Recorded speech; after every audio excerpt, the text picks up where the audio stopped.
Well, hi folks, it's potato planting time in pots again. It's really windy today, so I don't know whether you'll be able to hear me with the wind. I've already done about half of them, so we'll just get on and I'll just show you how I do the rest. I've just prepared the beds, which I'm going to sit the pots in and then bury the bottom of the pots. I'll just show you my spuds that I'm planting this year. They've been chitting away now. I've got some Anniers, King Edward, Golden Wonder, Sarpo Mira, Nicola, Kestrel.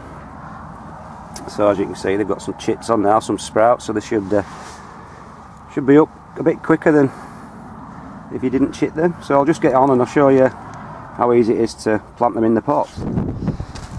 So as always, I'm using a 30 litre pot. I've actually got some 45 ones as well this year, which I'm going to plant 3 in. But mainly I'm using a 30 litre pot with loads of drainage holes in the bottom. And what happens is when I bury this in the soil, the roots will grow to the bottom of the pot and then grow out into the soil in the garden. So not only do they get the nutrients from the compost in the pot, they also get water and nutrients from the soil beneath. So you get like a double effect. So basically, all I'm going to do is just fill a pot up about half full.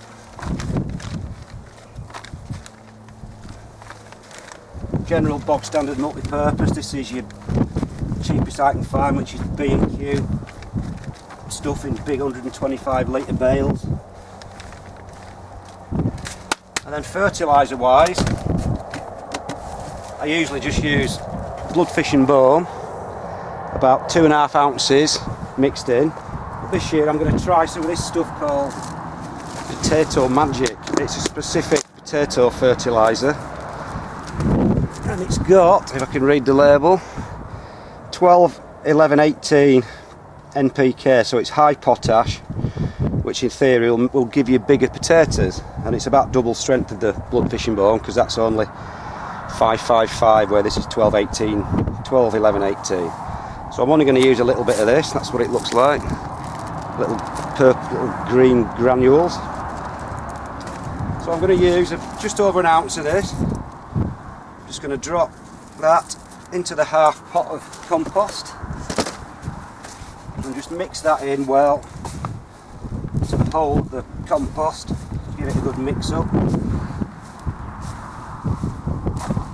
like that. And then I'm going to take 2 seed potatoes. These are my Sarpo Mira. They've got a couple of chits on, a couple of sprouts. And simply, I'm just going to push these into the compost so that they're about 2 inches from the bottom of the pot. Simple as that. And just cover it up, and then that's it. So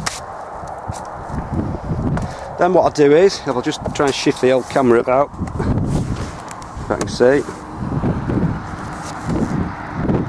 All I'll do with these then is I just plonk them in the row, like so. I'll raise some of the soil up, and then simply all I'm going to do is just rake back the soil over the pot, over the bottom of the pot, so the soil covers up the drainage holes. So then when the roots do reach the bottom of the pot, they've got fresh soil to grow into beneath. So then, like I say, you get the energy from the compost and from the pot.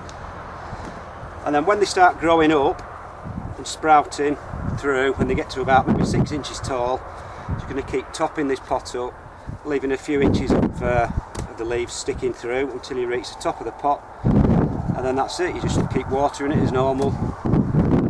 And then when they're ready, and you just lift the whole pot out instead of having to dig them up. So I love this way of doing it. I mean, it costs a bit more because of the compost, but the ease of doing it is it's so easy. You want a pot of potatoes, you don't have to go in any weather and dig them out and pull them all out of the soil. You just tip one pot out. So you'd be amazed what sort of results you can get. I've been getting, like last year I was getting up to £9 of Sarpo Miras out of a pot, and a couple of years ago I got £10 of King Eddies out of a pot. So it's a good way of making use of quite a small area, because you can plant them quite close together and you get a good yield. So that's about it folks, planting out this year's potatoes. I'll just get on and finish the lot.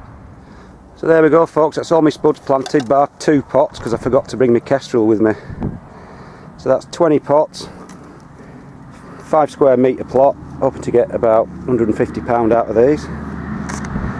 Now I've done a bit of a test. I've done 50% of them with the same blood fish and bone as I usually use, the fertilizer, and 50% with this new Potato Magic fertilizer. So we'll see if it's any better, and if it is, by how much, if it's worse, whatever. So we can do some comparison reveals later on in the season. So that's about it folks, spuds planted this year in pots again.